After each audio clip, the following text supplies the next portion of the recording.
ইসলামী ইনসাফ, ইনসাফ বলতে কি বোঝায়?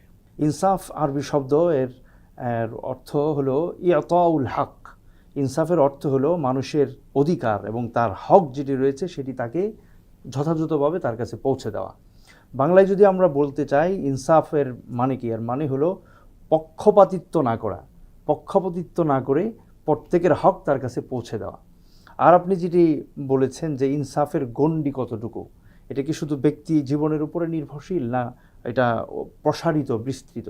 তো এক্ষেত্রে আমরা কোরআন এবং সুন্নাহ থেকে যেটা জানতে পারি, ইনসাফ এমন একটি বিস্তৃত এবং এমন একটি প্রসারিত, একটি প্রশস্ত বিষয় যেটা মানুষের ব্যক্তি জীবন থেকে শুরু করে আন্তর্জাতিক অঙ্গন পর্যন্ত এই দুনিয়ার সমস্ত জায়গাগুলোতে এটা প্রযোজ্য। এবং এছাড়া পৃথিবীর এই বিশ্বজাহানের জগতের কোনো জায়গায় সুশৃঙ্খল ব্যবস্থাপনা সম্ভব নয়। আমরা একটা উদাহরণ যদি কোরআন কারীম থেকে দেই তাহলে বুঝতে পারবো যে শত্রুদের সঙ্গে একজন মুসলমানের আচরণ কেমন হবে, শত্রুপক্ষের সঙ্গে, সেই জায়গাটাতে কোরআন কারীম আমাদেরকে নির্দেশ দিয়েছে, ওয়ালা ইয়াজরিমান্নাকুম শানাআনু কওমিন আলা আল্লা তা'দিলু ইয়াদিলু হুয়া আকরাবু লিত্তাকওয়া।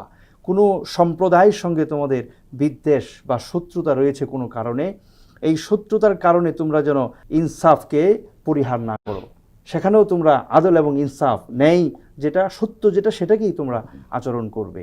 এবং ইয়াদিলু হুয়া আকরাবু লিত্তাকওয়া, আল্লাহ তাআলা বলেন যে ইনসাফ সব জায়গায় বজায় রাখা, এটাই হলো তাকওয়া। তো এইভাবে আমরা দেখতে পাই যে ব্যক্তি জীবনে, পারিবারিক জীবনে এবং ওজন করার ক্ষেত্রে, ব্যবসা বাণিজ্যের ক্ষেত্রে, লেনদেন মুআমালার ক্ষেত্রে, রাষ্ট্র পরিচালনা করার ক্ষেত্রে, এমনিভাবে চাকরি বাকরি, দায়িত্ব পালন করার ক্ষেত্রে, নিজের সন্তানদের উপর দায়িত্ব পালন করার ক্ষেত্রে, সমাজের সর্বত্র এই ন্যায় ইনসাফের বিষয়টি এতটাই বাস্তবসম্মত এবং প্রয়োজনীয়।